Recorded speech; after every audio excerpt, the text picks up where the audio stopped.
बच्चों, मैं हूँ शालिनी हुबलीकर, आप लोगों की फेवरेट टीचर। तो जैसे कि हम लोगों ने स्टार्ट किया हुआ है हिंदी सुलभ भारती व्यवसाय कक्षा 7वीं का सॉल्व करना। तो इसमें हम लोगों ने फर्स्ट लेसन कविता एक्सप्लेन किया हुआ है, मैंने सेकंड वाला भी एक्सप्लेन किया हुआ है मैंने।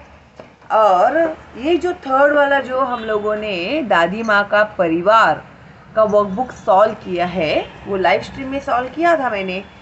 तो भी नेटवर्क का प्रॉब्लम है, इसके लिए मैं आप लोगों को डायरेक्ट वीडियोस अपलोड कर रही हूँ क्योंकि कट हो रहे हैं बीच बीच में। ठीक है, अगर आप नए हैं मेरे चैनल पे और अभी तक आपने नहीं देखे हैं मेरे वीडियोस तो प्लीज़ देखिएगा। इसमें सारे question and answers with explanation दिए हुए हैं दादी माँ का परिवार।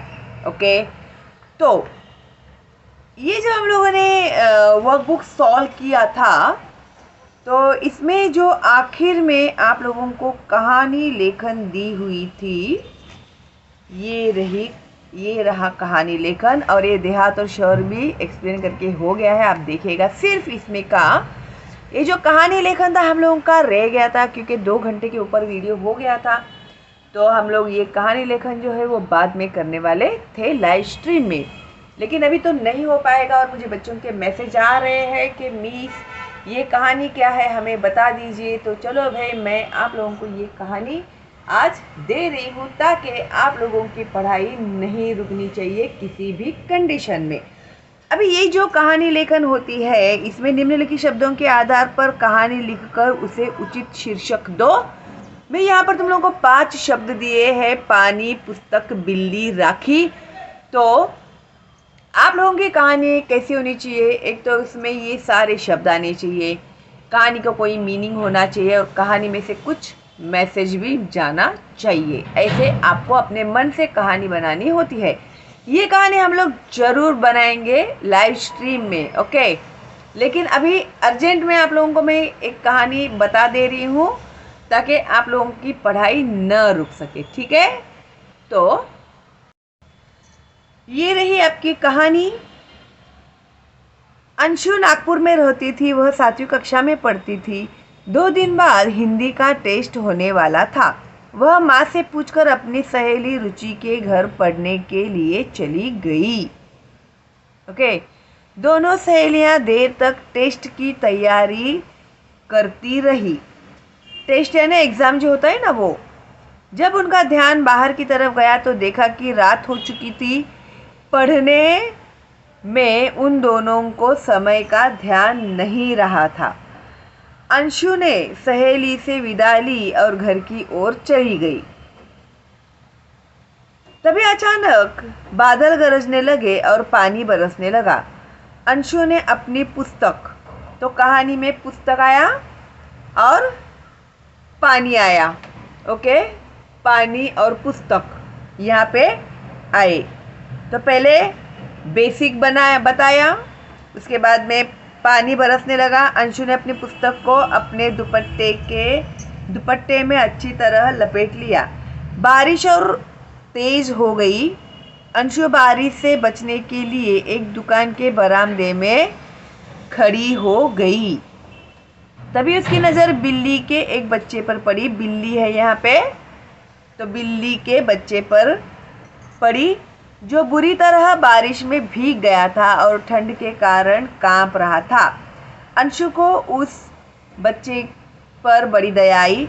नाम आप कुछ भी लिख सकते हैं, ठीक है, अंशु ही लिखने की ज़रूरत नहीं है आपको।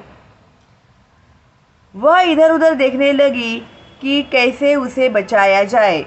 तभी उसने दुकान में तरह तरह की रंग बिरंगी राखियाँ सजी थी। उसे याद आया कि कल तो रक्षाबंधन है। टेस्ट की तैयारी में वह राखी लाना भूल ही गई थी। अभी देखो भाई, बिल्ली, राखी दोनों भी आ गए हैं इसमें।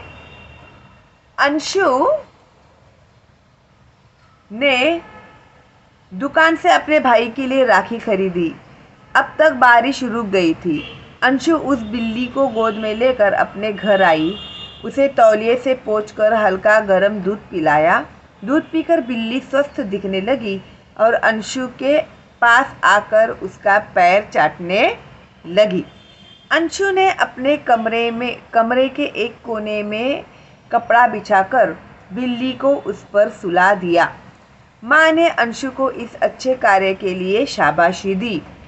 अंशु ने माँ से प्रार्थना की कि वे उस बिल्ली को घर में रखने दे। माँ के हाँ कहने पर अंशु बहुत खुश हुई। उसने निश्चय किया कि उसका नाम राखी ही रखेगी, क्योंकि वह राखी के त्योहार पर ही उसे मिली थी। ठीक है, तो अभी आप लोग लिख सकते हैं अर्जेंट में ये कहानी, या फिर कोई और कहानी आप अपने मन से बना सकते हैं, तो वेल एंड गुड। ओके, मैं कोशिश करूँगी कि लाइव स्ट्रीम में हम लोग ये कहानी बनाएं, अपने मन से बनाएं। ठीक है, और आप लोग को भी बहुत अच्छे अच्छे आइडियाज़ आते हैं, बहुत अच्छे अच्छे आइडियाज़ देते हैं आप लोग। ओके, थोड़ी सी गाइडेंस की ज़रूरत होती है आप लोगों को। ठीक है, तो भाई इस तरह से ये हो गया हमारा कहानी लेखन पूरा, और दादी माँ का परिवार का वर्कबुक अभी पूरा कर दिया है मैंने।